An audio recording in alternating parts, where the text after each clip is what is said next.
Շնորհակալություն, պարոն վարչապետ, խնդրում եմ, քանի որ առավոտյան ասուլիսի ժամանակ դրան անդրադարձ եղավ, բայց այդուհանդերձ խնդրում եմ, եթե քննարկվել է այդ թեման թրիփի մասով, Եվրամիությունը մասնավորապես ինչ դիրքորոշում ունի հայ-ամերիկյան այս նախագծի վերաբերյալ, եւ անհրաժեշտության դեպքում, եթե Հայաստանին օգնություն, աջակցություն պետք լինի, ինչպիսի աջակցություն կարող ենք ակնկալել Եվրամիությունից։ Թրիփի շրջանակներում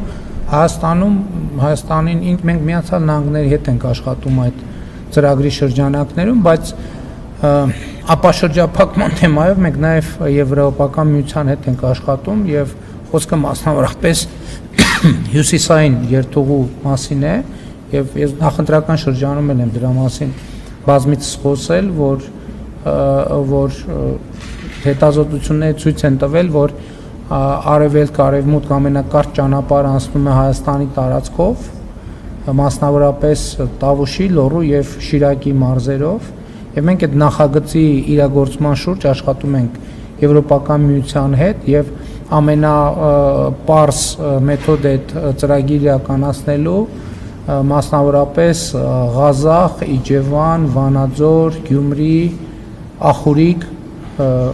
ավտոմոբիլային ճանապարհները վճարովի հիմունքներով բեռնատարների, միջազգային բեռնատարների համար բացելն է եւ սա շատ հեշտ իրագործվող ծրագիր է, պետք է քաղաքական պայմանավորվածությունները ձեռք բերվեն եւ իրագործվեն եւ իհարկե Հայաստան-Թուրքիա սահմանի բացումը պետք է տեղի ունենա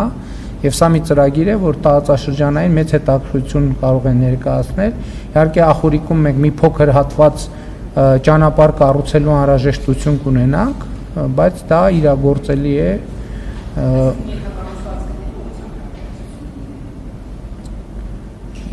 Ինչի հետ կապված, դուք թրիփի մասին հարցրեցիք, ես ասում եմ թրիփի հետ կապված Միացյալ Նահանգների հետ ենք աշխատում, այսինքն թրիփը մի կողմ, թրիփի հետ կապված կոնկրետ ներգրավվածություն Եվրոպական միությունը չունի։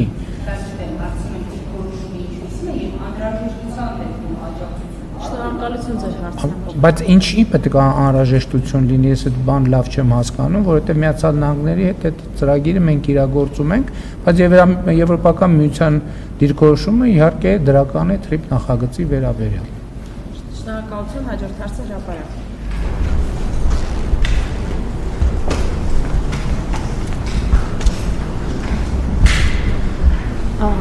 Պարոն Փաշինյանն Սահմանադրական դատարանը հուլիսի 4-ին հրապարակելու է որոշումը ընդդիմադիրների դիմումների հետ կապված եւ քանի դեռ որոշումը չի հրապարակվել, դուք կարծես պաշտոնների բաժանում եք անում, եթե ոչ մեկ պաշտոնի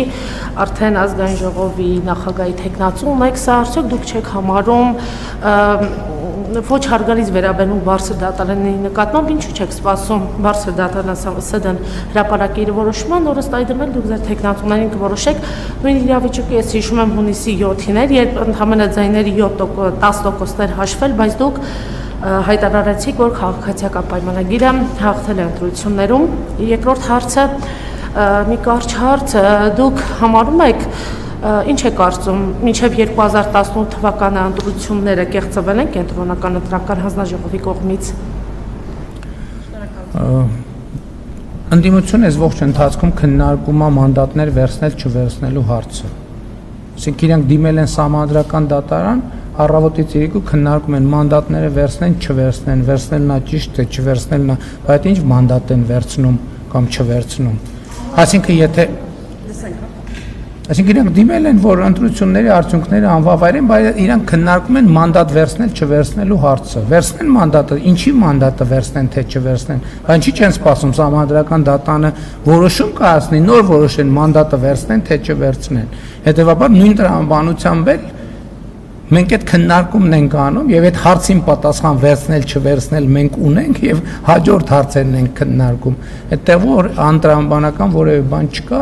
իսկ 2018 թվականից առաջ տեղի ունեցած բոլոր ընտրություններն են 96-ից 2010 մինչև 2018 թվականի բոլոր ընտրությունները կեղծվել են բացառությամբ 1999 թվականի, երբ ժողովուրդը իր կամքը արտահայտելու հնարավորություն է ունեցել, չնայած այն ժամանակ էլ պատերազմի եռագլուխ կուսակցության ներկայացուցիչները իհարկե կեղծել են ընտրությունների արդյունքները։ Շնորհակալություն ձեր հարցի համար, չեմ թույլ տալիս, հաջորդ հարցը շան։ Դիալոգի չենք վերածում, դուք ձեր երկու հարցը տվել եք հրապարակ։ Հաջորդը Շանթ հեռուստաընկերություն, շնորհակալություն ձեր Չլսեցի ձեր հարցը։ Գնայի, բայց դուք դիալոգի եք վերածում։ Գրավորին եք կպատասխանեք։ Տրամաբանությունը չեմ հասկանում։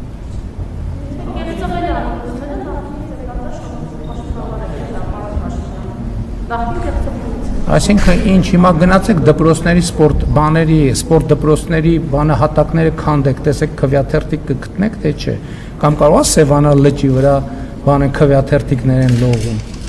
Ասենք ոնց որ բան անեք, հարցնեք արևելքից է դուրս գալիս, թե արևմուտքից, իսկ եթե արևելքից է դուրս գալիս, ինչի է Սմբատյանը պաշտոնավարի։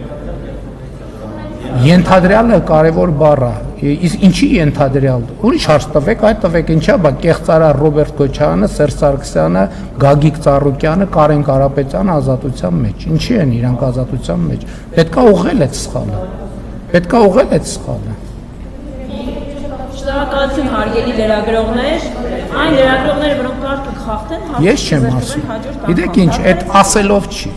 Այդ ասելով չի։ Այդ ոչ իմ, ոչ ընդդիմության, ոչ էլ որևէ մեկի ասելով է։ Ժողովուրդը գիտի իր ձայնը կեղծվել է, թե չի կեղծվել։ Ժողովուրդը պետք չի ինձ հարցնել, պետք չի սուրճի բաժակ շրջել։ Ժողովուրդը գիտի իր ձայնը կեղծվել է, թե չի կեղծվել։ Այսօր էլ ժողովուրդը գիտի իր ձայնը կեղծվել է, թե չի կեղծվել։ Եվ այսօր ժողովուրդը ինքը իրանով արտահայտում է դիրքորոշում իր ձայնը կեղծվել է, թե չի կեղծվել։ Այսինքն այդ ինչ բան կոֆեի բաժակ պետք է նայենք, իմանանք ժողովրդի ձայնը կեղծվել է, թե չի կեղծվել։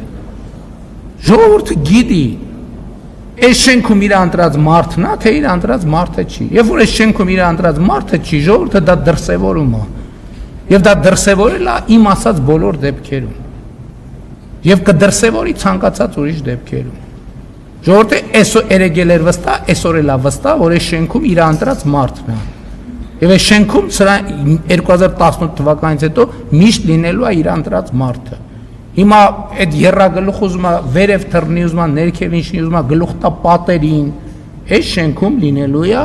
ժողովրդի ընտրած մարդը։ Եվ այս շենքում աշխատում է ժողովրդի ընտրած մարդը։ Շնորհակալություն Շանթ։ Վարչապետ հաշվի առնելով Ռուսաստանի վարելիքի շուկայում վերջին սահմանափակումները,